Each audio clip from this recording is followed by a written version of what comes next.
sa Pilipinas. NBC Manila Broadcasting Company. DZRH, member, kapisanan ng mga broadcaster ng Pilipinas. Member KBP, oras! Eksakto en punto, alas 6:05. Humahataw, humahagupit, lumalatay na komentaryo sa himpapawid. 2 por 2. Walang takot sa paghimay sa masalimuot na isyu ng bayan. 2 por 2. Humahataw na mga balita at impormasyon. 2 por 2. Ating damhin, ating lasapin ang hagupit na 2 por 2.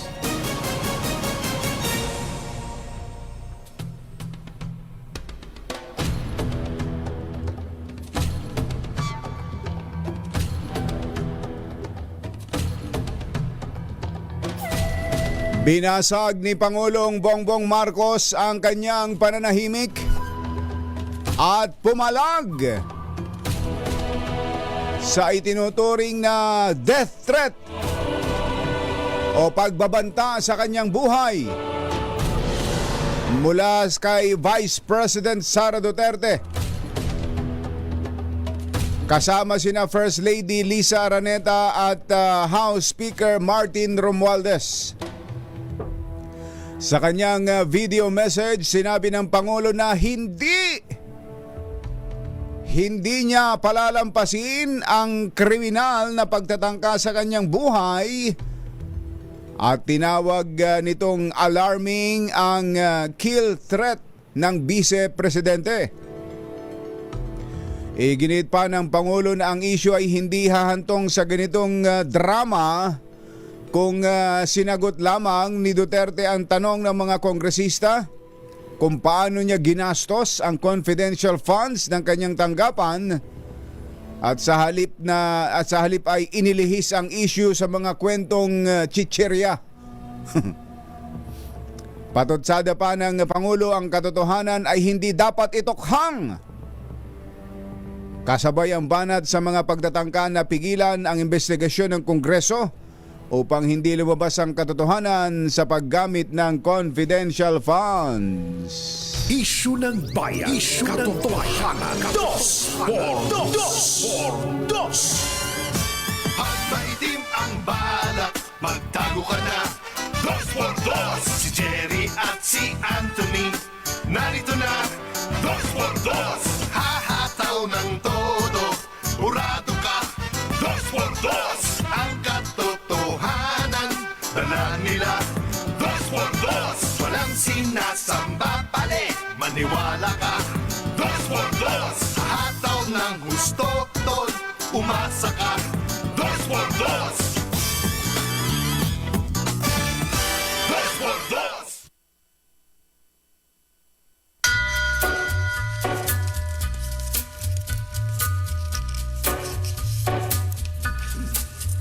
Hi. Little walk to the Maganda morning. go across the track. Magandang umaga, bayan! Ito po si Anthony Taberna. Ito po si Jerry Baha. Muli pong sumasa inyo ang 2x2 sa umagang ito ng Friday! Yuhuu! Easy man, you know Akala ko kanina, kumbatsero, kung ano yung binasag kahapon ng Pangulo eh.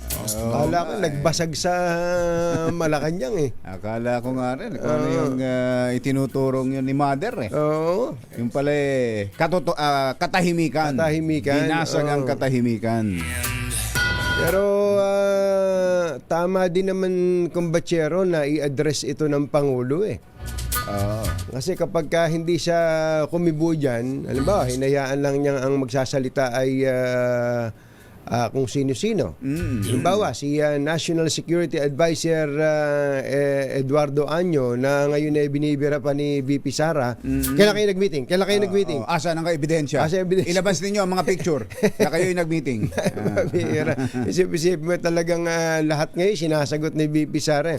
Tapos nagsalita po ang mga taga NBI, DOJ, at kung sino-sino pa, mga congressmen, ilang mga... Teka, may mga senador bang Meron ng mga pailan-ilan na mga nagsasalita. Oo. Pero tama na ang Pangulong Bongbong Marcos mismo ang Siya na nagsabi mismo. Oo. na hindi ito marapat. Ano sabi niya? At pwede ba, Mother, pwede ba nating Marinig? Pwede ba? Maikli lang naman ipalabas yun natin ng buo yung naging pahayag na yun ng Pangulo na sabi niya hindi dapat itinutokhang ang katotohanan. Matindi. Come in, Mr. President. Nakakabahala ang mga pahayag na narinig natin nitong mga nakarang araw. Nandyan ang walang pakundangang pagmumura at ang pagbabanta ng planong ipapatay ang ilan sa atin. Kung ganun na lang kadali ang pagplano sa pagpatay ng isang presidente, paano pa kaya ang mga pangkaraniwan na mamamayan? Yang ganyang kriminal na pagtatangka ay hindi dapat pinapalampas. Yan ay aking papalagan. As a democratic country, we need to uphold the rule of law. Hindi na sanang hahantong sa ganitong drama kung sasagutin lamang ang mga lehitimong katanungan sa Senado at sa House of Representatives. Ang katotohanan ay hindi dapat itokhang. Tapos na sana ang usapang ito kung tutuparin lamang ang sinumpaang panata na bilang lingkod bayan ay magsabi ng totoo at hindi hahadlangan. Imbis na diretsahang sagot, nililihis pa sa kwentong chicheria. Hangad ko na matuldukan na itong mga pangyayaring ito sa parang matiwasay at magdadala sa atin sa katotohanan. Jerry Baja at Anthony Taberna sa 2x2 sa DZRH. Yung mag-itokhang, tapos naisingit din pala niya, chichirya, no? Yung chichirya. Oo, yung usapang chichirya. Dinala sa Si chichirya. Piatos yan eh. Oo, si Mary Grace Piatos. Si Mary Grace Piatos. Oo. Paano kaya? Ano bang akala ko di ba, unang bumira si VP Sara ng mga matitindi, sumagot ngayon ng Pangulo. Aba, sumagot din si VP Sara. Oo. Alam mo ang sagot? Kayo nagpapatay kay Ninoy. Naloko na. Umabot na sa ganun. Kaya ang tanong natin ano bang, kailan ba titigil ito kung titigil man? At ano ba ang ending na inaasahan natin dito? Para sa akin, kumbachero, at sa ibang mga kababayan natin, hindi ito dapat na matapos ng ganun na lang. First time ho ito na isang mataas, pangalawang pinakamataas na posisyon, na humahawak ng ganyang posisyon, magsalita ng ganyan. Talaga. Sa pangkaraniwan tao lang, di ba, binabanggit nating kahapon, kumbachero, magsabi ka lang sa galit na galit ka sa isang tao, sabihan mo lang na may kinuha na ako. May kinuha na akong riding in tandem. Para patayin ka. Para patayin ka. Para itumba ka. Yun lang pwede mo nang ipabilibid yun Oo, may mga diba? sapat na yon. Lalo pa nga at kung may mga pruweba para sabihing meron siyang nalabag na batas. May batas tayo Meron. May mga batas kasi tayo, kaya nga yung batas natin ay nilagay yan para tayo ay maging mabuting mamamayan. Totoo yan. Mabuting tao. Lalo na kung ang nagsasalita ay mga matataas na opisyal nasa gobyerno. ng gobyerno. May matataas na pinag-aralan. Hindi lang basta nakapag-aral, matataas ang pinag-aralan at ang pinag-aralan pa batas. Totoo. Abogado, sila yung mga abogado. May narinig tuloy ako si Bailon ngayon. Sabi ni Bailon ngayon kahapon. Sabi niya, bakit ba, bossing, sabi niya, bakit ba ang mga Duterte puro patayan ang lumalabas sa bibig? Papatayin kita. Papapatay kita. Tapos ito, si VP Sara, ang sinasabi, Naisip ko, pinupugutan niya na o pugutan niya ng ulo. Masyadong mga violente. Bakit no? ba ganun? Sabi niya, ba't baka ako tinatanong mo?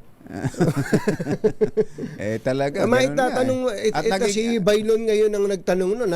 sa nakaraan kasi napapalagpas natin dahil parang biro lang mga pagbibiro o pagyayabang ng isang matanda. Yun yung tinutukoy ko si dating Pangulong Rodrigo Duterte. Pero kung si VP Sara, hindi mo iisipin sa kanyang nagbibiro siya. Lalo pat seryoso ang mukha. At siya mismo ang nagsasabi, hindi ito joke. this is not a joke. This is not a No joke. joke, ha? No joke. Tapos, pagkalipas ng ilang oras, sabi daw niya, maliciously interpreted ang kanyang pahayag. Anong i-interpret mo sa sinabi niya? Wala na eh. Anong lahat eh? Attorney Sal Palelo, anong i-interpret doon sa sinabi niya? Attorney Trixie Angeles, anong hyperbole? Anong figure of speech? Doon sa sinabi niya, kumuha na siya ng taong papatay. Kung siya'y mamamatay, kung siya'y kung merong papatay sa kanya, pag siya'y namatay, meron na siyang kinausap, binilinan, kumbaga parang ganon. Na pag may nangyari sa akin, patayin mo ito. Ayan. Ang Pangulo, si First Lady, at si Speaker Martin Romualdez. And this is not a joke. Hindi ito joke. Sabi niya, hindi ito joke. Tapos sasabihin ni Attorney Trixie Angeles, kung yan, figure of speech. Ano figure of speech doon? Higi nga. Pagka ba naiipit, lagi na lang, hindi, joke lang yun. Pagka naiipit, hindi, nagpapatawa lang. Hindi, kung lang yun, iba ibig niya. Pambira. Ano ba tingin nila sa mga tao? Puro engot? Puro tanga? Masamang tao lang ang takot sa dalawang to. Kaya kung maitim ang balak, magtago ka na! Anthony Taberna, Jerry Baja, 2x2. Ala yata nila, kumpa tayo nasa panahon ng Wild West. Na walang mga pinag-aralan ng mga tao. At sila lang ang nakapag-aral. Baka ganun. Katunayan hong hindi ganun. Gaya ng kanilang paniniwala na ang lahat ng mga tao ay tanga. Mga Pilipino ay mga bobo. Yan ho ang laman lahat ngayon ng mga pahayagan. Ito hong sinabi ng Pangulo. Sa Philippine Star, ang banner story nila, Marcos vows to fight back against threats. Pareho din sila ng headline ng Malaya. Halos ganun. Ang sabi ng Malaya, Marcos vows to fight back. Aba, parehong-pareho, no? Ang Philippine Daily Inquirer, Marcos on VP rant, don't use Tokhang versus truth. At ang sabi naman ng Manila Standard, sa banner nila, President Islam's criminal plot. Ayan Manila Standard Manila yan. Standard. Manila Times, ang banner story po ng Manila Times, ayan, Marcos on VP threat, I will uphold the law. Ayan. At ang Manila Bulletin, ayan, Marcos Hits back. At para pa lang si Mandy Santos, Marcos hits back. At VP Sara's threat says truth cannot be silenced. Yun. Ayan. At ang NBI daw po ay magpapalabas ng subpoena kay VP Sara tungkol ho dito. Si attorney si Attorney Sargento Jimmy Santiago, kumbachero. Naging ko na yata siya. Naging tinyente naman yata siya bago nagretiro. Ng NBI, sila ho ang magpapalabas ng subpoena. Sasabpina ang Vice Presidente. Meron kasing nagsasabi, hindi, kaya naman nasabi ni VP Sara, ginigipit nyo Kaya nyo... So kapag nagigipit? Ako ba, pagka ginipit nyo, pwede ko nang sabihin yun?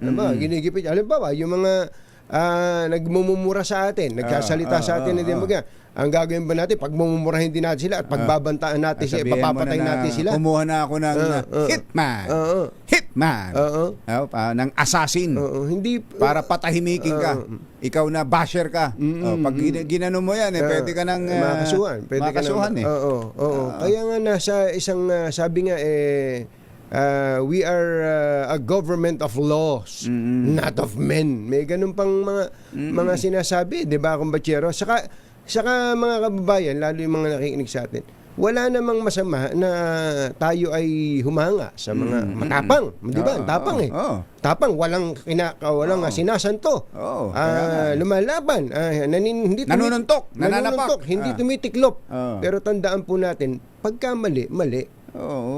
Pagka pinangangatwiran na natin ng mali, pagka nangangatwiran na tayong, hindi, okay lang yun, kahit mali.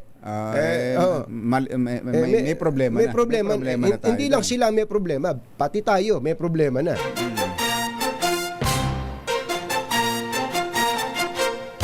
Katonying at Ka-Jerry. Anthony Taberna, Jerry Baha, ang samahang pinatibay na ng panahon. Dos por dos. Dos por dos. Doon nga pala sa hearing kahapon, kumbatsero, yung 4 na tauhan ni VP Sara ay finally, sa wakas, ay dumalo na rin. At andun yung si Gina Acosta, yung pinakakahanap-hanap nung nakakaraan, tsaka yung mag-asawang Fajarda. Napakinggan ko yung pagtatanong sa kanya ni Congresswoman Luis Tro. Oo, tama. Medyo... Ito, dapat ewan ko kung anong magiging action din naman dito ng Armed Forces of the Philippines. Lalo na't nabanggit na yung commander ng Vice Presidential Security Group, Si Sir La Chica. si Sir La Chica. Meron pang naunang Si Sir binanggit, Nolasco. si Sir Nolasco. Sa kanila pala ibinibigay. At ang sabi ni Gina Acosta, nung tinatanong siya ni Congresswoman Jinky Luistro, ikaw ang disbursing officer. Bakit mo ipinapasa ang trabaho mo kay Sir La Chica? Yun po ang utos sa akin. Ni Vice President Sara. Kaya nga lahat turo kay Sara. Kay VP Sara eh. Ang natuwa naman ako sa eksena kahapon, nag-oath na si VP Sara. Nag-oath na siya. Lang, hindi ko na subaybayan kumbatsero dahil maraming ako kumbatsero, yayaman din lang nandun si VP Sara. Dapat pinutput na ng tanong ng mga kongresista. Hindi. Dapat sana hindi. tinanong na rin siya ng tinanong. Andun na siya eh. Inaubusan na ng oras siguro, kumbatsero, dahil ang inuuna, yung 4 na 6 na hearings ng ipinatatawag na hindi sumisipot.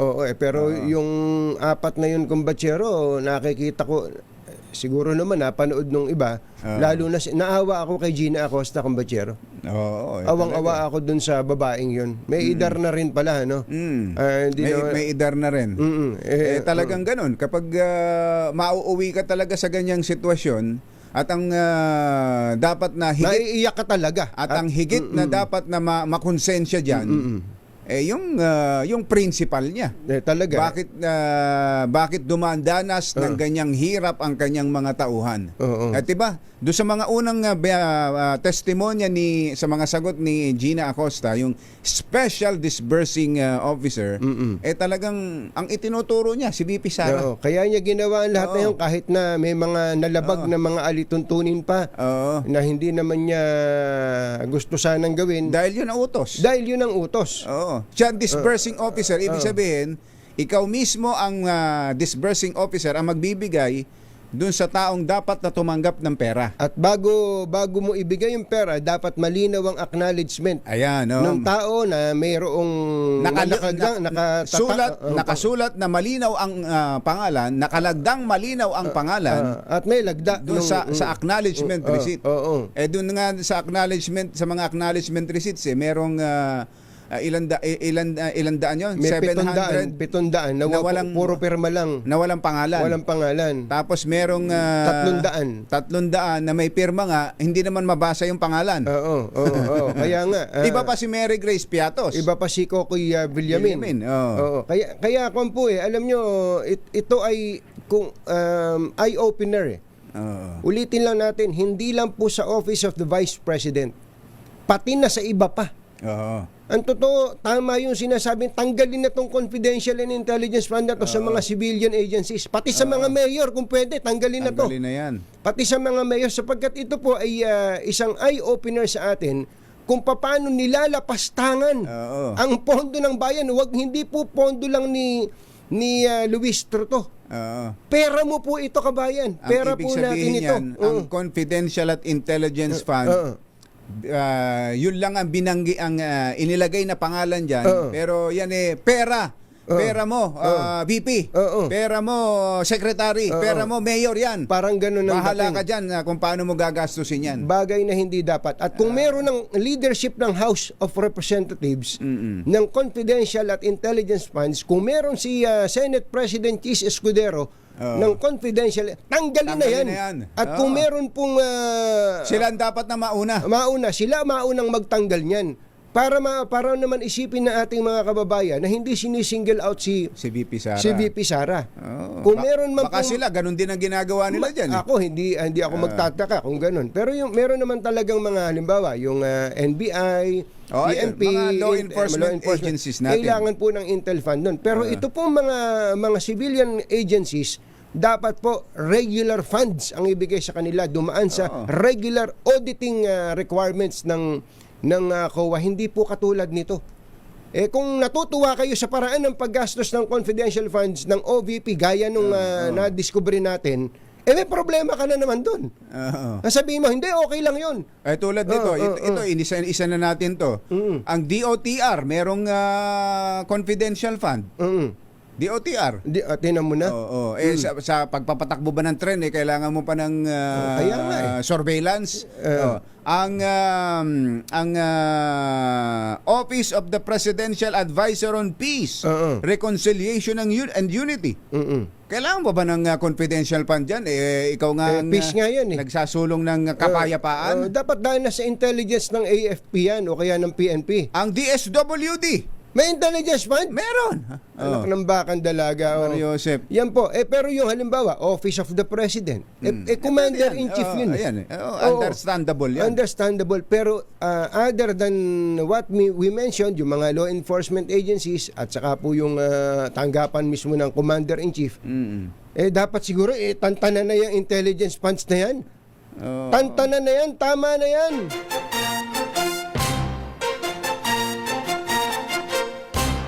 Tonying at Ka-Jerry. Anthony Taberna, Jerry Baha, ang samahang pinatibay na ng panahon. 2 por 2. 2 por 2. Binabati nga po pala natin ng maligayang pakikinig. Si AFP Chief of Staff General Romeo Browner. Ang pangalan po, La Chica sa Canulasco. Ayan, General Browner.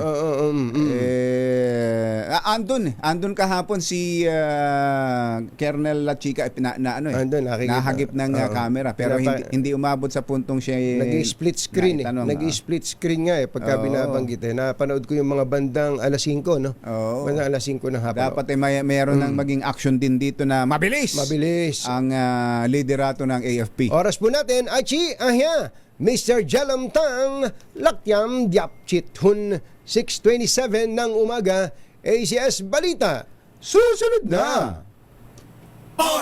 Balitang makatotohanan. Balitang maaasahan. ACS Balita. Walang makakaligtas. Walang makakalampas. San mang sulok ng kapuluan. Luzon, Visayas hanggang Kamindanawan. Basta't may balita. Ipagwagwagan ng sikat na tagapagbalita. ACS Balita. Kasama ang 2x2 tandem Anthony Taberna at Jerry Baha. ACS Balita. Ang programang ito ay hatid sa inyo ng ACS Manufacturing Corporation, ISO certified, maker of world-class quality Pride detergent. Sa ulo ng ating ACS Balita, Pilipinas nagwagi bilang Best Dive Destination sa Tripzilla Excellence Awards 2024. Makati City nakapagtala naman ng pinakamataas na GDP per capita sa Pilipinas. Parañaque City naman pinakamabilis ang paglago. VP Sara walang immunity sa anumang kaso ayon sa DOJ. Isa sa pwena ng NBI. Mahigit pisong taas sa presyo ng gasolina, diesel, umarangkada na. Tatlong araw na kadiwa ng Pangulo Expo ilulunsad ngayon ng DA sa PICC. Dito lang yan, kapit-bahay Dito lang. natin. Oh. Oo. At election lawyer ng Lanao del Norte patay sa pamaril ng riding in tandem. Magandang umaga, Luzon, Visayas at Mindanao. Good morning, Philippines. Hello, world. Kami po ang inyong mga tagapagbalita. Ito po si Jerry Baha. Ito po naman si Anthony Taberna. At ito ang... ACS Balita. ACS Good News. Muli pong pinatunayan ng Pilipinas na isa tong world-class travel destination. Makaraang kilalanin bilang Best Diving Destination sa Tripzilla Excellence Awards 2024 na ibinoto ng mga mahilig bumiyahe. Itinampok ng website na Tripzilla ang Pilipinas bilang isang premier dive destination dahil sa mga kahanga-hanga nitong marine biodiversity, makulay na coral reef at may 7,000 mapang-akit na isla. Well, correction, 7,500 plus na kami ngayon. Oo. Dagdag pa rito ang malinaw na katubigan ng Pilipinas, abot kayang dive packages at maraming world-class dive resorts na nakakaakit sa mga tao mula sa iba't ibang panig ng mundo. Ang pagkilalang ito ay karagdagan sa maraming parangal na natanggap na ng bansa sa industriya ng diving. Noong buwan ng Agosto, wagi rin ang Pilipinas bilang Best Dive Destination sa Diving Resort Travel Show sa Beijing, China. Yun. Ano nagbigyan? Godzilla? And then, Tripzilla. Tripzilla. Tripzilla. Akala ko yung Godzilla. Samantala, sa isa pang good news, nakapagtala naman ang lungsod ng Makati ng pinakamataas na gross domestic product o GDP sa lahat ng local governments sa buong bansa. Yun. Obo, Mayor Abby. Mayor Abby Better. Abby Better. Wala ba tayo dyan? Wala ba tayong libreng yellow card dyan? Ayun. Habang ang Parañaque City naman ang pinakamabilis na growing economy sa lahat ng highly urbanized cities sa buong bansa. Sa datos ng Philippine Statistics Authority, ang ekonomiya ng Makati ay lumago ng 6.3%. Yun. Ngunit mas mabagal sa 7.2% ng paglago na post nito nung nakaraang taon. Tingnan mo na yun. Mabagal pa pala yun. Bumagal pa pala ng konti niyan. Ang GDP ng Makati ay nasa 1.18 trillion habang ang GDP per capita nito ay nasa 1.7. Sinabi ni Makati City Mayor Abby Binay na sa malakas na ekonomiya ay napapabuti nila ang pangangalagang pangkalusugan, nakapagbibigay ng mas maganda ng edukasyon at napapalawak ang social program na nakapagpapasigla sa komunidad. Ayon kay Mayor Abby, ang pagunlad ng Makati ay nangangahulugan ng pagtiyak na ang na lahat ay makikinabang mula sa pagbibigay ng libreng healthcare. Kaya ang pagpapabuti ng edukasyon na ang layunin ay lumikha ng isang lungsod kung saan ay mararamdaman ng bawat residente ang epekto ng tagumpay sa ekonomiya. Ayun, very good. Mayor, baka naman yung yellow card nyo na yan, pwede nyo nang i-extend kahit sa mga hindi taga Makati. Baka lang naman. Ganyan kung halimbawa, ganun kayo ka-generous sa mga bagay na Nakakabuti naman sa ating mga nakakaalwan naman kayo. Nakakaalwan. Halimbawa yung mga taga-Embo barangays na nalipat na ng lugar. O kaya yung mga nasa gawin naman ng Pasay. Pasay yung mga nasa boundary ninyo na mga taga-Parañaque. Parang dami mong gustong hingin sa... Mayor. Sabi siguro ni Mayor Abby Better. Ano ka ba? Yellow card lang naman, Mayor. Mayor lang naman ako ng Makati. Mayor, Senator. 6:36 ng umaga. Mayor Abby Better, magandang morning. Iginiit po ni Justice Undersecretary Jesse Andres na walang immunity sa anumang kaso si Vice President Sara Duterte kahit na siya ang ikalawang pinakamataas na leader ng bansa. Ibig sabihin hindi ligtas sa anumang kasong kriminal at administratibo ang Vice Presidente. Pwede rin gumawa ng anumang hakbang o investigasyon ng Office of the Ombudsman para disiplinahin ang pangalawang Pangulo. Vice President is not immune from suit. She can be the subject of any criminal, administrative case, and the Ombudsman also has authority to do its duty to discipline and to take necessary measures to deliver on its mandate as the investigator of all high-ranking government officials. So it is within the authority of the Ombudsman to act on this matter as well. Oh, parang inuurot ni Yusek Jess Andres si Ombudsman, ha? Oo. Ombudsman, Uncle Sam. Uncle Sam, magandang morning. Magandang morning. Hindi, itong pahayag ni Yusek Jesse Andres na ito ay may authority siya rito eh. Oh. Bukod siya si Justice Undersecretary, he used to work as the Chief of Staff of our former Vice President. Oo, si Vice Kabayan. President Kabayang Noli de Castro. So, alam niya, sinasabi niya. Ganun pala, no? Kung ba't siya, klaruhin natin yun. At sigurado, alam na ng mga abogado to, pero tayong mga hindi naman abogado, ang meron lang palang immunity from criminal prosecution Oo. ay presidente. Habang Oo. nakaupo. Oo. Pero kapag ka pala vice-presidente pababa, Oo. ay walang Oo. immunity. Walang immunity. Oo. Sa Kaya nga, criminal and administrative. criminal and administrative. Kaya nga kahit na sa contempt pwede Oo. rin siyang i-contempt ng Oo. Congress. Kaya kahapon nagtatanong ako Oo. hindi pa ba ka-contempt yung ginagawa ni VP Sara na yon sa hearing sa Congress? Sabi nila yun pagbibigay kortesiya pa rin Kortesiya. sa Office of the Vice President. Yun yung office mismo. Alas 6:39 ang ating oras, umarangkada na ang mahigit piso na dagdag presyo sa ating mga produktong petrolyo. Umabot sa 1.15 o 1.15 kada litro ang taas presyo ng gasolina, 1.10 naman ang taas sa diesel habang 80 centavos sa kerosene. Ito na. Isinisi ng Department of Energy ang panibagong oil price hike sa tumataas na geopolitical tension sa Russia, paghina ng piso laban sa dolyar at oil field outage sa Norway. Ayun. Mag-isip-isip pa kayo ng mga idadahilan sa mga susunod na araw. Sabi siguro ng Russia sa Ukraine, ba't ba lagi na lang kami? Tagal na namin nag-aaway. Nakaka-1,000 araw na nga kami nag-aaway. Kami pa rin. Alas 6:39 na ng umaga, naimbag gabigat kada kayo amin na po. Agreeing kayon, gising na. Aarangkada na ngayong araw ang 3 araw na kadiwa ng Pangulo o KNP Expo 2024 dito po sa PICC. Kapitbahay lang po ito ng DZRH. Tatagal po ito hanggang November 28.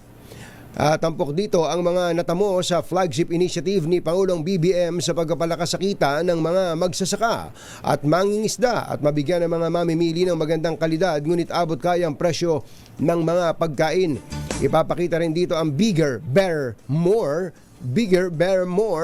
Kadiwa models, kabilang ang Kadiwa Food Hubs, Centers, Tindahan, Modern Trucks, Carts at ang Kadiwa app. Bawat isa ay dinisenyo para maging simple ang paghatid ng mga sariwang ani mula sa taniman hanggang sa pamilihan. Ayon kay Agriculture Secretary Francisco Chu Laurel Jr. Yun. Tampok din sa aktibidad ang live cooking demo. Magluluto si Secretary.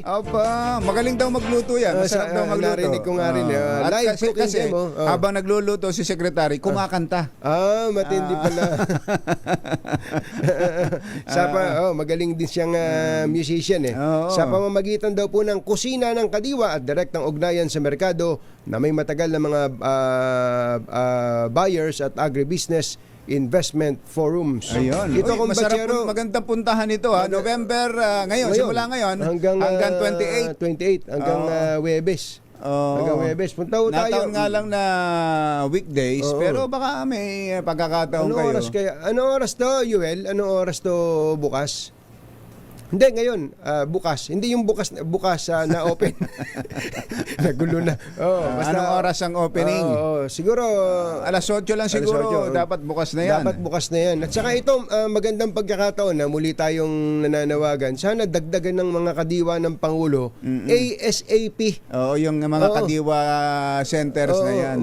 Sa lalong madaling panahon, merong nabanggit sa akin si Secretary Chu Laurel Cumbachero na kung wala mang mga itatayo mga physical stores, nakadiwa stores, Oo. gusto nilang makipag-tie up sa mga existing na mga supermarkets, Oo. yung mga community supermarkets. Ayan, oo. Tapos may portion doon, parang i-accredit sila. Oo, Alam ba, tama. yung Pure Gold. Oo. Yung Pure Gold. Ayan, dami niyan. Ang dami niyan, kahit saan meron. Di ba merong mga hypermart? Yung Shopwise. Ever Gotesco. Lahat na. Baka magtampo eh. Baka magtampo. Kumbaga, yun ay lalo yung mga marami hanggang sa sulok-sulukan. I-accredit sila at magkakaroon ng system na doon na lang pupunta ang ating mga kababayan kung pwede gusto yan. nila ng cheaper products. Agricultural products. Na merong segment doon. Halimbawa, merong bread section sa kabila. Dito naman, may kadiwa section na mas meron mura. ganun. May maglalaan lang sa mga malalaking grocery, pwede maglaan yan. pwede yun. Pero pwede rin yung mga rolling stores, kumbachero. Yes, para Alam hindi nyo na mamamasahi ating mga kababayan. Ayan, alam nyo bang mismong ang Japan, alam naman natin ang Japan! Sagot sa kahirapan. Di ba? Maunlad ng bansa yan. Meron silang mga ganun. Mga rolling stores Mga pa rin. rolling store na pupunta sa mga sulok-sulok. Dito lang sa Metro Manila, hindi mo na kailangan magpunta ng probinsya. May mga sulok-sulok dito na pag dinala mo ang agri-products mo, meron kang hindi naman truck ha, wag truck. May maliliit na lang mga van na pwedeng maraming maikarga. Sigurado ubos ka agad yan, sandali lang. Talaga. Yun ang kailangan. Yun ang asikasuhin. Mas gusto ko yun kaysa sa ayuda. Talaga. Samantala, patay sa mamarilang election officer ng Lanao del Norte. Kinilala ng National Bureau of Investigation ang biktima na si Mark Orlando Valleser II. Batay sa report ng NBI Iligan District Office, galing sa meeting ng mga election officers sa TESDA School Building ang biktima at patungo na sana sa bayan ng Valleser. Pero pagsapit sa barangay Curva, Miagaw ay hinarang ito ng dalawang suspect na sakay ng motorsiklo at pinaulanan ng bala. Isinugod pa sa ospital si Valleser ngunit binawian din ng buhay. Alas 10 pala yung mga sa PICC, kumbaga 10 a.m. Alas 10 ang pa pala. bukas yan. At ang ating namang Pasko Panalo promo ay nandyan sa Barangay Duyan, Project 3, Quezon City. Sa mga taga Barangay Duyan, tama na yung pagpapatulog niyo ng bata. Duyan. Gumising na kayo. Lakasan nyo ng boses ng inyong mga radyo at telebisyon. Nang kayo'y swertehin sa araw na ito. Susunod! Ito boy! Si Vice President Sara Duterte, hindi daw siya umaasa na magiging parehas ang pagtrato sa kanya ng gobyerno. Yan at iba pa sa pagbabalik ng ACS Balita. 6:45 in the morning. This time check is brought to you ng Kapuluan. ACS Balita. ACS Balita. Ang programang ito ay hatid sa inyo ng ACS Manufacturing Corporation, ISO certified, maker ng world-class quality Pride detergent. Hi! Maganda morning! Ano bang araw today, Gumbachero? Today is Laundry Day, Pride Day. Yuhu! At pag Laundry Day, Pride Day, all you need is Pride Washing Machine Detergent. May triple stain away formula kaya tanggalang makapit, madikit, malupit na dumitmantsa kaya easy ang labada. Kaya pala mula noon hanggang ngayon, all you need is Pride. All you need is Pride. ACS. Kasama ang 2x2 Tandem Anthony Taberna at Jerry Baha. ACS Balita. Oras po natin, Engineer Tony Nanggel, 12 minutes bago ang alas 7 ng umaga. Kausapin po natin si NBI Director Jimmy Santiago. Director Santiago, magandang morning. Si Katunying po at saka si Ka Jerry. Apo. Magandang umaga, Katunying, Ka Jerry. Apo. Sa mga nakikinig sa atin po. Opo, kumusta na po kayo, Director? I'm sure busy po kayo ngayon. Ang unang tanong po namin, naipadala na po ba ang subpina kay Vice President Sara Duterte? Naihanda na po namin at actually sana isa-serve kagabi sa House. Pero pinigilan ko na aking mga agent, sabi ko gabi na, at saka i-serve nyo yan dun sa Office of the Vice President. Kaya today, ngayong umaga po, ay i-serve po sa Office of the Vice President. Opo. Ano po yung nakalagay po sa subpina po? ay pinapa-appear namin si ma'am sa NBI to shed the light, explain kung bakit na ganun ang kanyang pronouncement. Iniimbitahan po namin siya na umapir sa NBI sa Friday po sana, Friday. alas 9 ng umaga man. Sir. Friday. Ito, November 29, 9 in the morning. Okay? Oo. Opo. Director, i-educate nyo nga po ang ating mga kababayan. Kapag ho ba subpuena na ganyan, sabpina, kailangan talagang personal na pumunta kung saan ninyo sinabi yung lugar na kung saan siya dapat magpakita, o pwedeng meet halfway. o kaya traffic. o kaya matraffic ko kasi ngayon eh. O kaya ito na lang sa opisina, sa opisina ng taong puntahan na yung mga agents. ng mga po agent. ninyo. Kaya pwede ho ba yung ganon, Director? Out of courtesy sa kanya, pwede din po namin gawin yan. Instead na siya ang pumunta sa opisina namin, ang mga investigador ko ang pupunta sa kanya sa opisina. Pwede rin pala. Dahil nasa kortesiya sa opisina. Sa opisina. Sa office, director, no? Okay. Yung puntahan nga natin yung kanya pong mga pronouncements, na siya ay kumausap ng hitman, na siya po ay kapag may napatay siya, patayin daw si ganito, at sabi niya, hindi ito joke. Ano po ba ang nung napanood niyo po yon bilang isang abogado at bilang isang dating huwes, ano po ang inyong initial assessment doon? Hindi po namin na tinetake yan na lightly. Kaya nga po kami nagawa agad ng investigasyon. Alam niyo po, nung dumating sa akin yung video clip na yon, agad kong madaling araw pa lang, inutusan ko na ang aking cybercrime unit to check yung authenticity nung video clip. Baka mamaya AI generated, baka deepfake. So inimbestigahan na agad nating cybercrime unit at napatunayan naman po authentic. Alam niyo po ba, Director, na pare-pareho tayo ng reaksyon? Yung iniisip ko agad, ako mismo kong batsero nung una kong napanood. Nung meron pong longer version yung nagmumura. Iniisip ko baka deepfake, baka may mga nanloloko lang na ginaya lang yung boses at muka ni VP Sara. So ganun din pala ang initial reaction ninyo, no? Yes, opo. Hindi ko po ine-expect sa isang mataas na opisyal ng ating pamahalaan na magsasalita ng gano'n na publicly. Opo. Kaya nga, tapos na ganung kaya tono. nung malaman namin na positive na nga, authentic, yun nga po, totoo po, Katunying, mahaba yung video na yan, ang haba. Opo. Pagkatapos, nag-request na kami sa doon sa app na ginamit. Oo. Na ma-preserve yung na yun, yung video clip na yun for their action at naman yan. Opo.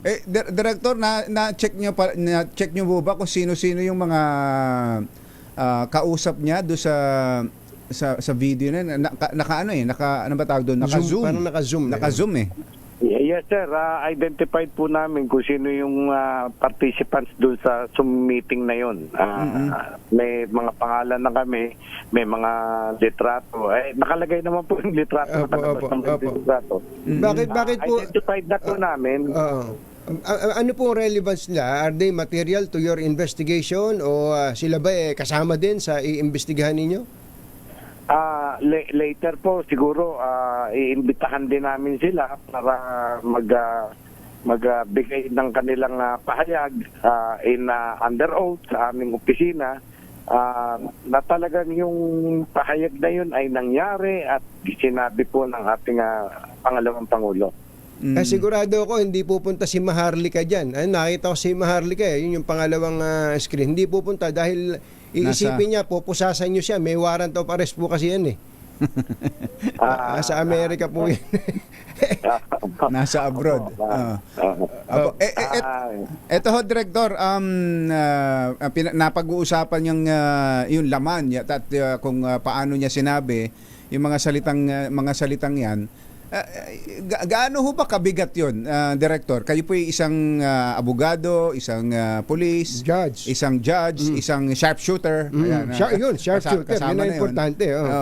Gaano ho ba kabigat yun? Yung mga binitiwang salita na yun ni Vice Presidente. At kung hindi ho ba Vice President o ibang karaniwan tao ang magsabi niyan, may halaga rin ho ba yun? May bigat din ho ba yun kung karaniwan tao lang ang magsasalita niyan?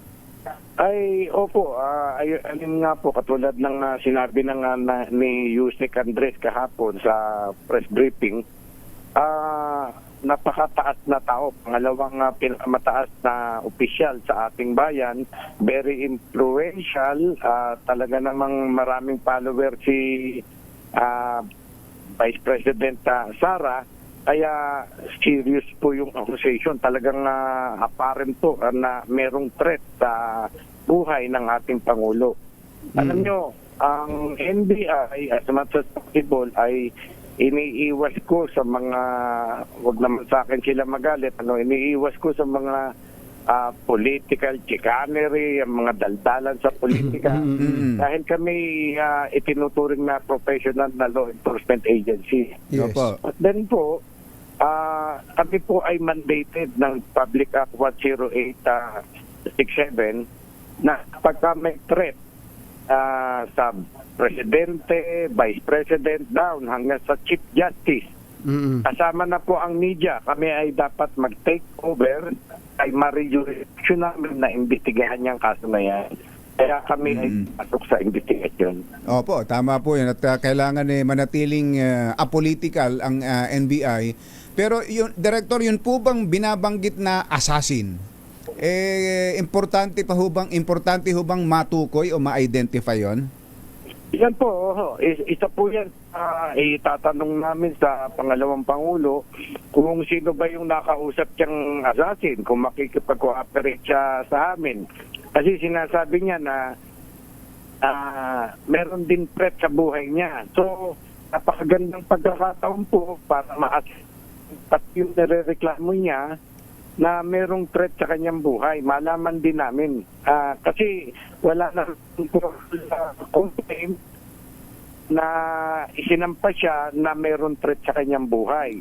Lumalabas lang po ngayon yung kanyang threat against the life of the President, the First Lady, and the Speaker of the House. Mabutit nabanggit nyo yan. Kayo ho sa NBI, at syempre kayo naman may coordination with the other law enforcement agencies. May na-monitor ho ba kayo sa mga nakaraan na threat sa buhay o banta sa buhay ni Vice President? Alam nyo, yung mga official natin, lagi namang may threat sa buhay nila. At yung formal na may reklamo sila about natipis nila na threat o talagang pinapadalan sila ng threat letter. Yung serious threat talaga. Wala pong dumadating sa amin na gano'n. Opo. Pero yung pong ina-accuse niya si House Speaker Martin Romualdez na gusto siyang patain, how do you take that po? Yun po, lahat po yung anggulo na yan ay titignan namin at iimbestigahan po namin.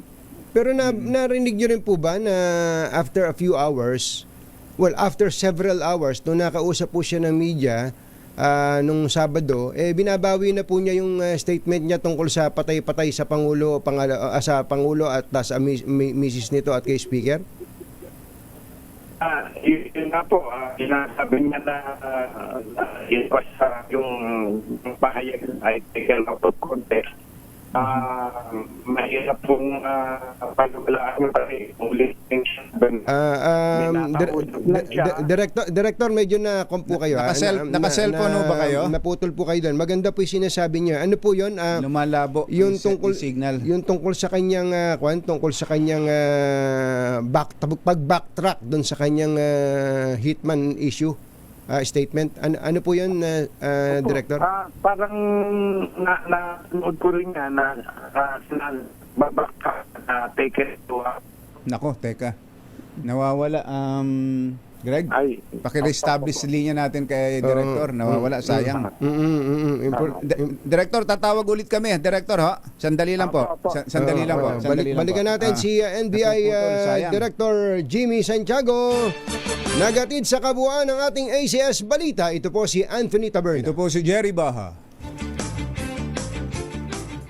Balitang makatotohanan, balitang maaasahan. ACS Balita. Ang programang ito ay hatid sa inyo ng ACS Manufacturing Corporation, ISO certified, maker ng world-class quality pride detergent. Ayan, balikan natin ang linya kay NBI Director Jimmy Santiago. Director, Maganda morning, Director. Magandang umaga. ayan, linaw na. Opo, ang sabi po ni VP Sara, yun daw pong statement niya nung madaling araw, yung galit na galit siya. Yung madilim. Itong madilim. Nung limuwanag na, sinabi po niya na yun daw statement niya was maliciously taken out of logical context. In other words, parang nagba-backtrack po siya dito. Meron po bang epekto yon sa kanyang naunang statement? Yes po, sir. Siyempre, at yan nga po ang gusto naming maliwanagan sa kanya. Lahat nung sinabi niya ay kailangan ipaliwanag niya at kung katanggap-tanggap ang kanyang paliwanag, di walang problema. But then, yun nga, dahil sa nanggaling sa bibig ng ating pinakamataas na, pangalawang pinakamataas na opisyal, talagang serious matter po ito, sir. Opo, yung pong itatanong nyo sa kanya kung sino yung hitman, ito po, Director, kayo po ba naniniwala na sasabihin niya sa inyo yun? Ipapakilala ba niya sa inyo yun? Kayo ba umaasa? Meron ba kayong pag-asa na sasabihin niya sa iyo yun? Yan po, malaking question po yan. Doubtful talaga kung magsasabi si pangalawang Pangulo ng kung sino yung hitman na kanyang nakausap. Oo. Eto ho, Director, halimbawang nagkakahuntahan tayong tatlo. Tapos bigla ko ipagyabang sa inyo na, Director, alam nyo ba, ako may kilala. May kilala ako, hitman, assassin. Kayang tumira 2 kilometers. Sharpshooter, ibig sabihin, sharpshooter. Assassin at marami nang itinumba ito. Okay lang ho ba yun, Director? At hindi nyo ba ako kagad na poposasa nun? Hindi po. Wala namang yung sinasabi nyo lang po na meron kayong kakilala na ganyan. Wala namang target at wala pong ano yun. Wala pang kaso. Wala pang kaso. Wala pang kaso. Wala pa ho. Kahit na ang isang nagsasabi nun, halimbawa naman ay isang taga-gobyerno na meron siyang inaalagaang assassin, hitman. Wala po. Katulad ko, pwedeng ipagyabang ko ngayon. Ka-Jerry, ka-Tunying, shooter ako. Yeah. Wala naman akong ginagawang masama. Kaya wala pa po yun, sir. Kumbaga, puro salitaan pa lang, ano? Nagyayabang lang naman ho ako kapag ganun. Pero pagka derechahan na, sinabi mo na may target personality ka, Ayun. ibang usapan na po yan. Talagang iimbestigahan ka ng masinsinan. Opo. Opo. Nako, Director, kami pinagpapasalamat sa pagkakataong ibinigay niyo sa amin. Yung pong picture na ipinapakita namin ngayon sa TV, naka-brush up po ang buhok niyo dito eh. Pero kahapon, nung nanonood ako sa press con ninyo sa Malacanang ba yun? Sa Malacanang ba yun? Parang hindi na kayo naka-brush up ngayon. Hindi po, siguro nagulo lang. Baka mahangin.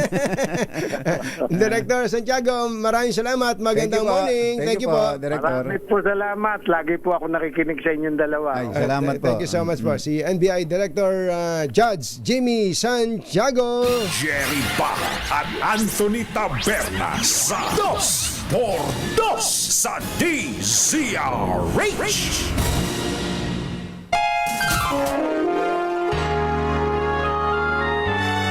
Kauna-unahan sa Pilipinas.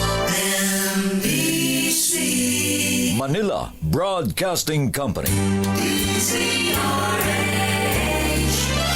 DZRH. Member, Kapisanan ng mga Broadcaster ng Pilipinas. Member KBP! Oras! Kapopoy! 8 minuto na makalipas ang ikapito ng umaga. Het Number King Balita kasama ang 2x2 tandem nina Anthony Taberna at Jerry Baha. Sa ulo ng mga paunahing balita, Pangulong Marcos pumalag sa banta ni VP Sara. Katotohanan, hindi daw dapat itukhang. VP Sara ipatatawag ng NBI. OVP at DepEd disbursing officers inamin na si VP Sara ang nag-utos na i-release ang confidential funds. Dating Pangulong Rodrigo Duterte tiwala na kaya ni VP Sara ang kinakaharap na problema dahil isa itong Duterte. House detention ni OVP Chief of Staff Lopez pinalawig pa. At Pastor Apollo Kibuloy nasa maayos ng kalagayan ng kalusugan, ibabalik na sa PNP Custodial Center. Magandang umaga Luzon, Visayas at Mindanao. Good morning Philippines. Hello world. Kami po ang inyong mga tagapagbalita. Ito po si Jerry Baha. Ito po naman si Anthony Taberna. At ito ang...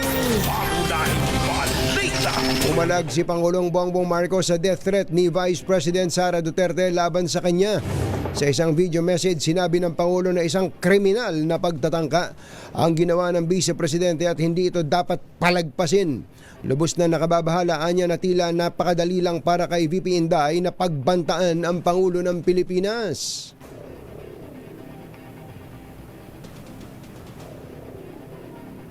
Nakakabahala ang mga pahayag na narinig natin nitong mga nakarang araw. Nandyan ang walang pakundangang pagmumura at ang pagbabanta ng planong ipapatay ang ilan sa atin. Kung ganun na lang kadali ang pagplano sa pagpatay ng isang presidente, paano pa kaya ang mga pangkaraniwan na mamamayan? Yang ganyang kriminal na pagtatangka ay hindi dapat pinapalampas. Yan ay aking papalagan. As a democratic country, we need to uphold the rule of law. Ayon sa Pangulong Marcos, punot dulo lang naman ang isyong ito ang hindi pagpapalawig o pagpapaliwanag ng Vice Presidente ukol sa kinukustyong confidential funds. Nanawagan si Marcos kay VP Inday na sundin ang umiiral na batas upang matuldukan na ang kaguluhan. Hindi na sanang hahantong sa ganitong drama kung sasakodin lamang ang mga lehitimong katanungan sa Senado at sa House of Representatives. Ang katotohanan ay hindi dapat itokhang. Tapos na sana ang usapang ito kung tutuparin lamang ang sinumpaang panata na bilang lingkod bayan ay magsabi ng totoo at hindi hahadlangan. Imbis na diretsahang sagot, nililihis pa sa kwentong chicheria. Hangad ko na matuldukan na itong mga pangyayaring ito sa parang matiwasay at magdadala sa atin sa katotohanan. Ang tinig ng Pangulong Bongbong Marcos. Samantala, nagsalita na rin si House Speaker Martin Romualdez laban sa mga aligasyon at pagbabanta sa kanya ni Vice President Sara Duterte. Sa isang talumpati, kinundina ng House Speaker ang mga pahayag ni Duterte na layon lamang umanong maghasik ng kaguluhan. Ayon sa leader ng Kamara, desperado lang si Duterte na mailayo ang atensyon mula sa kanyang confidential funds na iniimbestigahan ng mga kongresista. Pinabulanan din ni Speaker Romualdez ang mga aligasyon ni VP Sara, kabilang na ang umano'y plano niyang ipapatay ito upang manalo lang sa darating na 2028 elections. Let me be clear. Hindi na to biro. Hindi na to normal na panalita. Isa itong direktang banta sa ating demokrasya, sa ating pamahalaan, at sa seguridad ng bayan.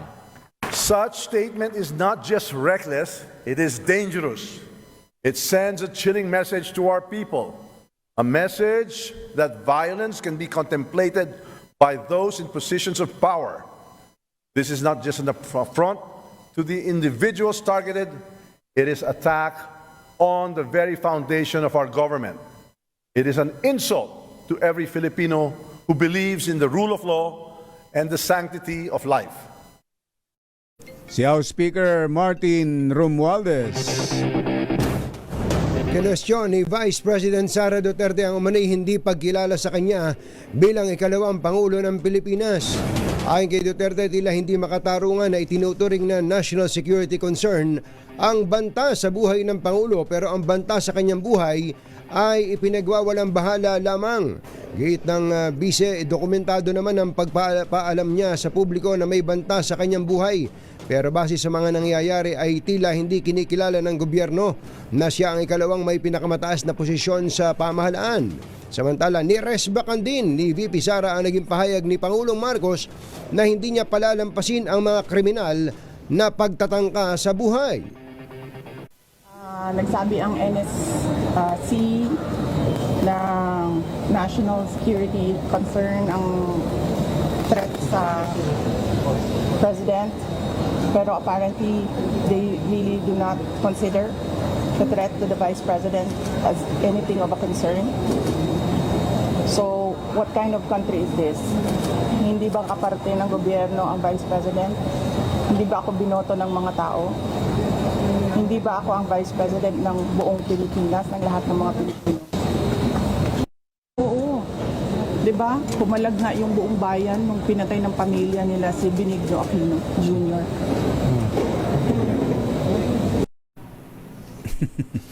Punta doon pa ang issue. No? Ano kaya masasabi ni best friend Amy Marcos, ano? Ano? Pamilya raw nila? Pamilya nila ang pumatay? Pamilya ni kay Ninoy? Oo. Madam. Alas 7:20 ang ating oras. Samantala, nagsalita na si dating Pangulong Rodrigo Duterte sa mga sinasabing banta ng kanyang anak na laban kay Pangulong Bongbong Marcos. Sa isang late-night press conference sa Davao City, sinabi ng dating Pangulo na hindi kaya ng anak at ng kanyang pamilya ang pumatay. Yang nangyari diyan kay Lopez pati kay Inday, binata man yung threat, patay-patayan. Pati itong luko-lukong Malacanang, ang problema ng isa pa dyan, yung National Security Advisor ko noon, si alam mo naman yan, hindi namin kaya yan. Sinabi pa ng dating Pangulo na in full faith siya kay Sara na malalagpasan ang kinakaharap ng mga issue dahil isa siyang Duterte. Ako, I have full faith kay Inday. Kaya niya yan. Anak ko yan eh. Kilala ko. Kaya yan. Pero one thing is clear, yung direksyon ng administrasyon, doon talaga sa amin. Si dating Pangulong Rodrigo Duterte. 7:21 na umaga, mga itinalagang security officers ng DepEd at Office of the Vice President ang kumukubra ng daan-daang milyong pisong confidential funds. Ito po ang naging testimonya ni na Edward Fajarda, dating disbursing officer ng DepEd, at OVP Special Disbursing Officer Gina Acosta sa pagdinig ng Kamara. Ayon sa dalawa, wala silang alam kung paano ginagamit ang confidential funds dahil idinidisburse ang pondo, bultuhan yung buo, sa security officers na mismong si VP Sara Duterte ang nagtalaga. Sa bahagi ng DepEd, sinabi ni Fajarda na ibinibigay niya ang pondo sa isang Colonel Dennis Nolasco habang sa isang Colonel Raymond Lachica naman, ibinigay ni Acosta ang confidential funds ng OVP. Halos pareho rin ang isinalaysay nilang sistema ng pagkuha ng pera na mula sa bangko ay inilalagay sa duffel bags ang milyong cash bago bitbitin pabalik sa kanilang opisina. Paano po yung mga documentary evidence of payment, yung ating mga acknowledgement receipt? Saan po ito galing? Sa kanya ko po kinukuha. Yun nga po yung sinasabi po namin dito, Mr. Fajarda, no? Lahat ng pera dumadaan kay Colonel Nolasco, going out for the disbursement in the operations. And all of the acknowledgement receipts and documentary evidence of payment dumadaan rin kay Colonel Nolasco pabalik sa opisina to you. Yes, Your Honor. Binabalik po niya sa akin. You have never had any interaction whatsoever with any of the recipients of the money. Yes, Your Honor. So you cannot verify po the truthfulness of the ARs that you receive. even when he is aware of the implementation of the surveillance activities, you, as a special disbursing officer, should be the one actually paying all the recipients. Do you understand, Ms. Acosta? I understand po, ma'am. Then why did you give all the money to Colonel Lachica? Because po may utos po si Ma'am Inday Sara na sa kanya ko po i-release. Ayun. Mismo. Yan po ang tinig ng dalawang disbursing officers. Ito pong si Edward Fajardan, DepEd, at si Gina Acosta ng OVP habang sila'y tinatanong ng mga congressman. Samantala, pinalawig ng House Committee on Good Government sa 10 araw ang pagkakakulong sa Chief of Staff ni VP Sara ni si Attorney Zulaika Lopez. Ito ay matapos magmosyon si House Deputy Minority Leader Franz Castro na palawigin pa ang unang 5 araw na ipinataw sa kanyang detensyon. Ito'y dahil sa inasal nito at pagsisinungaling nang sabihing hinaras siya noong ihain ng order na siya ilipat sa Women's Correctional, ngunit malinaw sa video ng Sergeant at Arms na walang ganong pangyayari. I move, Mr. Chair, that the period of detention of Attorney Lopez be 10 days instead of 5 days. So move, Mr. Chair. 10 days, so additional 5 days, tama po ba? Yes, Mr. Chair, kasi hindi na siya makaka-attend ngayon, talagang so nakita naman natin sa history nung kanyang evasive attitude, behavior, at itong kinreate niya na sinasabi niya na nagpagsisinungaling niya na hindi naman siya hinaras or hindi naman siya na-barge yung room ay kasama na po yan. So yung lahat ng mga pangyayari, Mr. Chair. So si Party List Representative Franz Castro. Susunod! Dito boy! Sino itong aktres sa politician na lagi daw pong nilalayasan ng katulong dahil ubod ng damot? Ay, gano'n? Oo, pero hindi po ito nakarmat. Ito po pero taga-norte din to. Taga-norte rin. Taga-norte. Northern Metro Manila. Yan! Yan at iba pa sa pagbabalik ng... Mamigay muna tayo ng pera. Het, nandito na pala ang ating Pasko Panalo promo. Panalo ang Pasko sa Teaser H. Dahil sa Pasko Panalo, mas malakas promo. Puntahan na natin ang location ng ating roving team. Namamas po!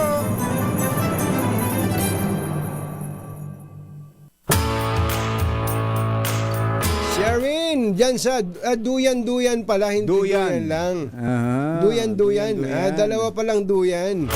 Duyan-duyan, Barangay Duyan-duyan, Quezon City, Sharon Alfaro. Go, go, go! Yes, Anthony Terry dito nga sa tahimik na lugar ng Barangay Duyan-duyan dito sa Project 3, Quezon City. Talagang tulog pa, nahihimbing pa yung mga tao dahil sa kaduduyan siguro. Pero maagang nagja-jogging habang nakatune in sa DZRH o kanya cellphone. Tatay, pakita yung cellphone nyo kanina. Ayan, nakatune in sa DZRH. Ano si Anthony at si Jerry. Ha? Habang nagja-jogging. Nakatune sa DZRH? Opo. Habang nagja-jogging kayo, nagse-cellphone kayo, ganyan ang ginagawa nyo? Opo. Magandang gawain yan dahil habang Magandang gawain yan. yung katawan nyo, tumatalas pa utak nyo. Opo. Pagaya nung pinag-uusapan lang kanina, ano masasabi doon sa issue ni VP Sara? Hayaan na lang natin ang Kongreso dyan kung paano ang gagawin nila. Tama, ipaubayaan nila sa Kongreso. Hindi ba siya hinahabol ng aso pagka nagja-jogging siya? Ito pa, may aso para walang aso ito. Maraming aso sa amin, di ba? Hindi, yung... Marami. Pero walang nakahabol dahil lahat ng aso nasa bahay. Oo, nasa bahay. Nakakulong. Galing. Mga tao rito. Wala ka makikita dito, echas, pag umaga. Ayos. Kami nagja-jogging. Ayan, tignan mo, grupo-grupo yung mga nagja-jogging dito. Ayan, mga... Nakakatuwa naman yung mga senior citizen dyan, ano? Oo, tignan mo, para silang may parada tuwing umaga. lakad lang ng lakad, ikot ng ikot. Ayun ang maganda. Papagutom. Exercise. Umaga para mamaya masarap ang agahan. Ayan, tignan mo. Ayan, uy, ang galing. Tropa-tropa yan. Tropa-tropa. Mga ano na to, mga nakakawalong ikot. Kumustahin mo na rin. Kumustahin mo na rin. Kumustahin mo na rin, Sherwin. Hello. Tuyan. At malakasan niya habang nagja-jogging. Yun, si Tatay Lito. Ito, pangalan niyo po ulit, Tatay. Lito. Ito, Habana. Si Tatay Lito, Habana. Sino po paborito yung announcer tuwing umaga? Si Kadeo. Si Dando naman. Tunying. Ka Jerry ba? Katunying ka Jerry. Meron ka 1,000 pesos. Kayo makalma. Ayan o, 1, 2, 3, 4, ang dami 5, 7. Parang kawi-withdraw mo ah. Parang kawi-withdraw lang sa land bank niya na. Nag-encash ka ba sa land bank? Oo, nag-encash ako tapos inilagay ko sa duffel bag at ibinalik ko rin sa opisina. Ano ba yan? Inilagay mo ba sa vault o iniwanan mo lang sa lapag? Nasa lapag lang yan sa opisina. Para pag dumating yung kukunin na lang. Ayos. Thank you, Tatay Lito. Thank you. At syempre, Tatay Lito, meron ka rin Diesel H Grocery. Yun! Nakalimutan eh.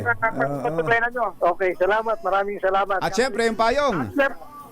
At syempre, ang Diesel H Umbrella. Yan, no? Yun, ang mahiwagang payong. Para hindi ka mainitan habang nagja-jogging. Baka umulan. Salamat. Maraming salamat din po sa patuloy pagtutok sa Deezer H at sa mga nais manalo ng 1,000 pesos. Laging tumutok sa Deezer H. Pasko Panalo promo Ars number 6. Sherwin Badalfaro, DZRH. Una sa Pilipinas, una sa Pilipino. Thank you, Sherwin.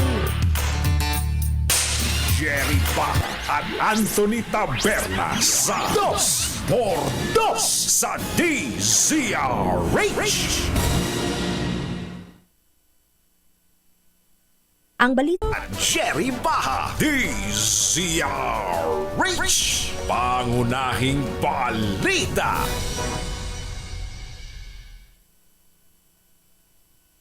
Ayun, sandali po lamang. Kausapin natin si Manila Mayor Hani Lacuna. Mayor Hani, magandang morning. Si Katunying po at saka si Ka Jerry. Magandang morning po, Katunying, Ka Jerry. Opo, makikibalita lang po kami sa mga kababayan nating nasunugan dyan sa Isla Puting Bato. Kumusta na po ba sila? Sa ngayon po ay nasa mga evacuation center. Mga kababayan nasunugan sa Isla Puting Bato. Oo, medyo napuputol lang po yung linya ninyo. Mga gaano ho ba karami? Ilang pamilya po ba yung naapektuhan ng sunog? Medyo madami-dabi ngayon. Ang naitala namin as of last night is nasa 2,114 families. Mahigit 2,000 pamilya. Pamilya pala yun. Napakarami pala. Kaya ho pala kahapon, nakikita namin, merong mga naglatag na lang sa mga bangketa, naglagay ng mga tent. Mga sari-sari nila ng gawang tent, Mayor. Opo, kahit po kasi pilitin natin sila na pumunta dun sa mga evacuation sites namin. Ayaw po nilang lumayo dun sa area kung nasa nasunugan. Kasi mga gamit daw po nila, baka humawala. Kahapon, naglibot-libot kami hanggang dun sa may fire site. Hinihintay ko nga na magsipag-lipat sa school. Pero Dapat po kaming pilitin po sila. Mas gusto na daw po nila doon kaysa po sa... Napakahirap naman ang sitwasyon nila doon. Oo. Ito pong, paano po ang tulong? Ano po ang tulong na naibibigay po ninyo sa kanila, Mayor? Una-una po, everyday po, siyempre pinapakain po natin sila. Tapos, mamaya, ang city ay magpapasa na resolution. Dinideklara nila yung Isla Puting Bato bilang calamity area. Yun po, makapaglabas po kami ng pondo para naman po sa kanila. para makapagsimula sila makapagtayo ulit ng kanilang bahay. Meron pong kung 2,000 plus families, di times 5 na lang kung batsero, di mga 10,000 tao po yan na Mayor, humigit kumulang, ano? Mga ganun po. Mga 10,000. Opo. So, yung pong kanilang mga pangangailangan pagkain, yun kahit pa paano, meron sigong maiayuda sa inyo. Iraraos naman po. Kasi marami rin naman pong tumutulong ang DSWD, NCR tumutulong po, yung iba po na din po, mga private sectors tumutulong, bigyan po mga sleeping Mayor, pwede po ba tumawag kami uli sa inyo dahil sa napuputol po kanina din kausap natin si Director Santiago at sama ng signal ng ano ba tong ko yan. Balikan nga natin si Mayor Hani Lacuna. Sandali lang, Mayor. Si Mayor Hani Lacuna po yan.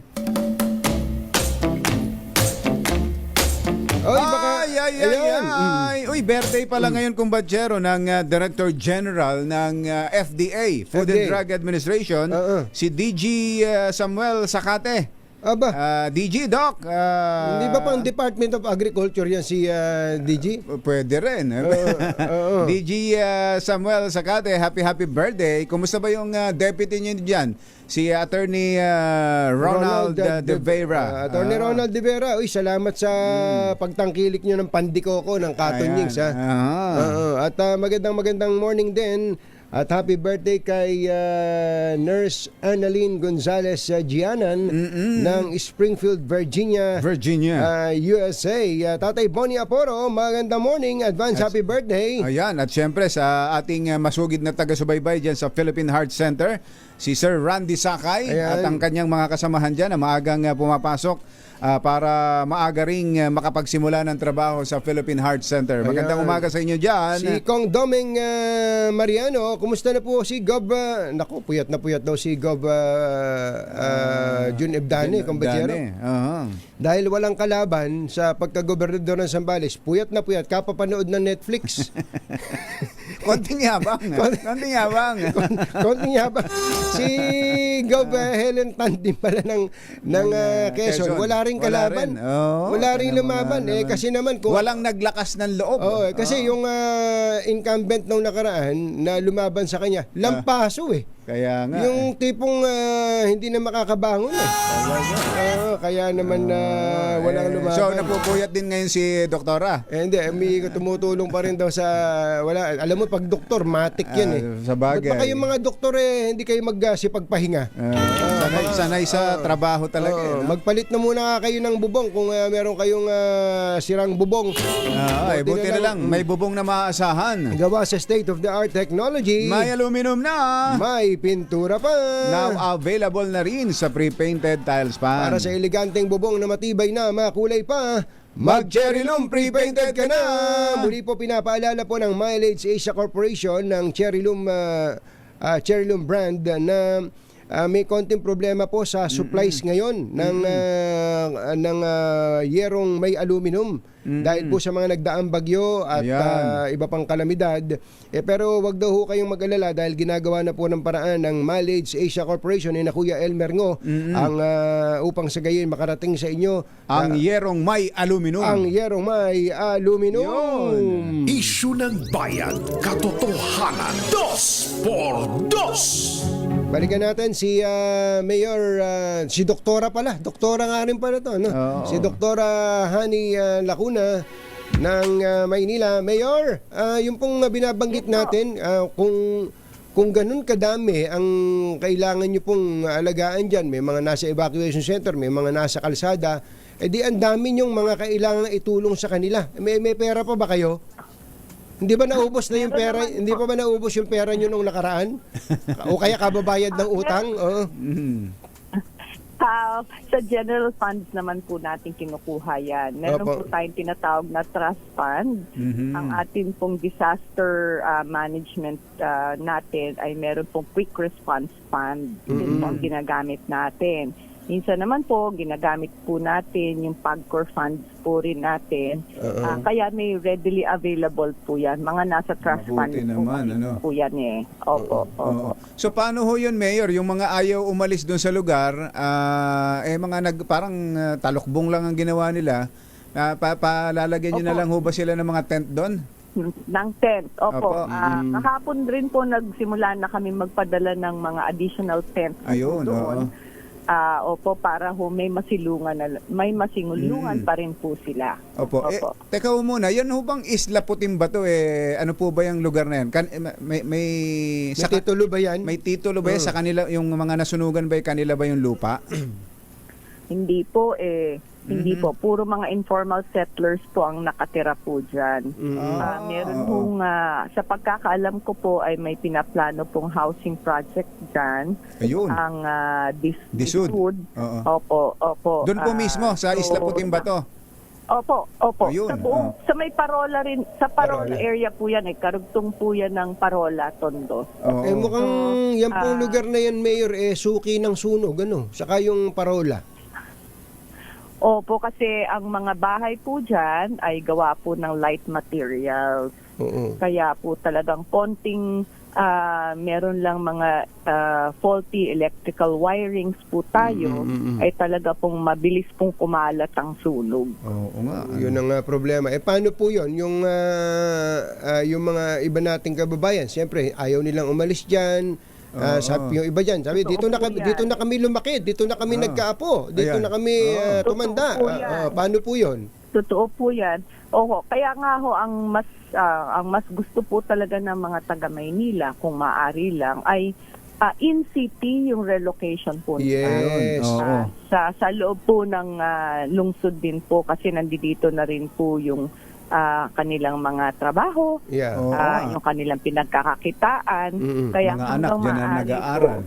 Opo, dito ho nag-aaral. Dito na sila nagkaroon ng ugat. Tama po yun. Opo, kaya talagang napakahirap para sa kanila nalisanin yung lugar. Kahit na po masasabi mong delikado na lang sa bawat may mangyari pong sakuna. Pero yun ho sa talagang housing sa tulong ng DSUD ang kailangan na dyan. At yung housing na yon, LGU tsaka DSUD, magiging kanila talaga yung kanilang huhulugang bahay, Mayor. Di ho ba? Pwede bang ganon? Opo. Yun ho kasi mas maganda sa tingin ko na scheme para po sa mga kababayan natin. Kasi mahirap po yung habang buhay ka na lang nagre-renta. Minsan po sa isa pong mga ugnayan namin, may lumapit nga po sa akin na kung maaari daw po ay magkaroon na sila ng maka-avail sila ng aming pabahay para ho meron na silang permanente na kanila. Kasi po inaayos po namin kasi dun po sa aming pabahay, habang buhay ka lang nagre-renta, hindi naman po talaga ganon? Yung bang mga naipatayo nung nakaraan na bilib na bilib pa naman kami doon, renta lang pala yon? Rent po yan. Hindi rent to own. Hindi po, rent to own. Ito ba yung pinagmamalaki ni Mayor Isko?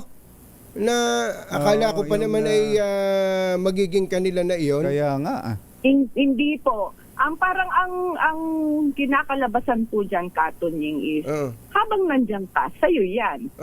Diba? Parang ganun lang po yun. Kung habang buhay ka nagbabayad dyan, parang ang lumalabas sa iyo yan. Hindi mo maipapamana kumbaga sa iyong anak dahil hindi matatransfer ang ownership.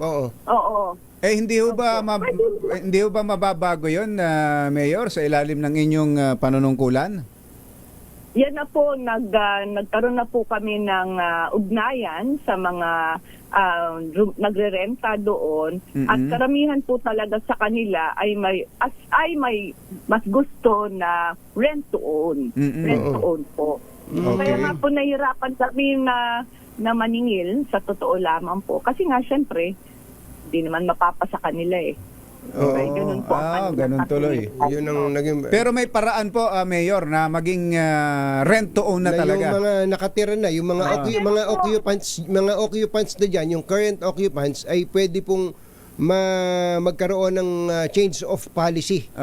Under your... Yes po.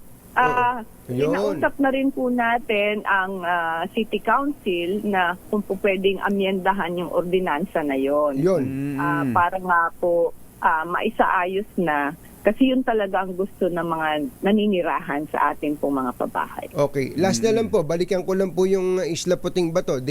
Yung po kasing in-city relocation, medyo matagal po yan kung itatayo pa ng DSUD kahit nandiyan po yung may pwesto na po sila diyan. Kaya lang kung gusto po nilang bumalik sa mga bahay po sa mga dati nilang lugar ngayon diyan, meron bang assistance for reconstruction o pagbili man lang ng mga yero, ng mga 2x2, opo? Opo, yun po yung ipapasa namin mamaya. Yun pong financial assistance para ho makapagsimula na po sila, makabili po sila ng mga ibang gamit sa pagpapatayo ng kanilang tahanan. Ito, mga kwanto totally damaged to, no? Yes po, yes po. Di bali at kakontakan na daw pala kayo ni Undersecretary Randy Esculango ng DSUD. Meron daw silang inaabot na tulong. Magkano nga yun? 30,000? 30,000 po. Per family. Doon sa mga nasunugan. Per family. Ang laking bagay niya. Meron din pong binibigay ang DSWD NCR. Okay. Mga around 10,000 din po yan. So kung isusuma po natin, mga nasa 50,000 din po ang matatanggap ng bawat pamilya. Kasama na po doon yung ibibigay ng local government. Nako, Mayor, salamat po. Alam namin, mabigat yan. Lalo na kung kayo, doktor kayo, nakikita nyo yung sitwasyon ng ating mga kababayan dyan. Mahirap. Totoo po. Napakahirap po. Napakahirap po. Sana po makatawid po sila at makaraos. Thank you so much. Magandang umaga po, Mayor. Magandang umaga po. Magandang umaga. Si Mayor Hani Lacuna ng Maynila. Pangunahing balita. This time check is... Ayoy, birthday pala nitong si Lieutenant General Jonel Estomo. Happy birthday at kay General Jonel. So retirement. Oo nga, retirement na pala ni General Jonel Estomo. General Greg Hernandez ng Philippine Marines ay birthday din ngayon. Happy birthday, Congressman Romeo Acop. Good morning. Eto, sino kaya itong actress na laging iniiwanan ng kasambahay? Masyado daw madamot. Madamot? Laging, pati daw sa ulam, madamot. Sa ulam? Pati sa ulam. Ulam na lang. Alam natin na kung sino itong actress politician na to sa report ni Morley Alino. Magandang morning, Morley! Yes! Magandang Ayun. magandang morning, Luzon, Visayas, at Mindanao. Naalala ka, ang dami nag-follow up na nagtatanong doon sa hindi nila nakuha. Yung kahapon, yung celebrity couple na nagkakalabuan na. Ay, alam na. Dati raw You and Me Against the World. Ngayon, You versus Me. Oo, ganun na ba? Totoo ba yun? Baka naman marites lang yun, ha? Yung mga chinichismis ngayon, alam mo naman ang chismis nanggagaling yan sa mga kasambahay, sa mga driver. Sabi ni Assistant District Engineer Chito Paz, yun ba yung medyo maliit lang? Oo, yung pandakekok. Pandakekok. Na mahusay tumambling. Yung pusa-pusa pa. Ayan. Anyway. Sige naman. Sino naman tong madamot na to? Pati ulam pinagdadamot sa katulong. Ay, eto nga yung nakakaloka sa super mega nakakabaliw dito sa magandang aktresa na ito. Na kung saan ay hindi siya natatagalan ng kanyang mga kasambahay at nilalayasan. Okay naman sana, maganda naman magpasweldo, tama naman at hindi naman na yung nadidelay yung sweldo. Kaya lang ang nakakaloka dito, ang ulam nila iba doon sa mga ulam ng mga kasambahay. Hindi nila tikman yung ulam nila. Okay. Oo. Hindi ba katulad natin na tayo, halimbawa may kasambahay tayo, gusto natin kung anong kinakain natin, yung nakakainin din ng mga kasambahay natin. Pero ito, kahit tira na yung ulam, hindi pa rin niya ibinibigay. What? Oh, ganun. Oo. Kahit na mapanis na lang yon, wag lang ipakain. Sukdulan at nilalagay na lang sa rep. Yun ang drama nito. Na kaya naman marami sa mga kasambahay niya ang hindi nagtatagal sa kanya dahil sa ganun niyang pag-uugali. Bukod pa sa mataray talaga ito. Oh, 'di ba? Nakakaloka. Kaya naman, nako.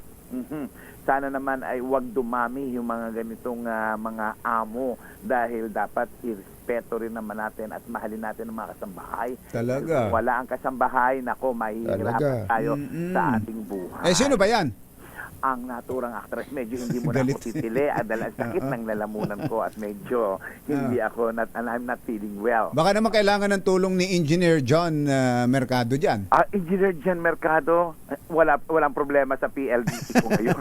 Ang problema nasa akin na mismo. Nasa sarili na. Nasa akin na mismo.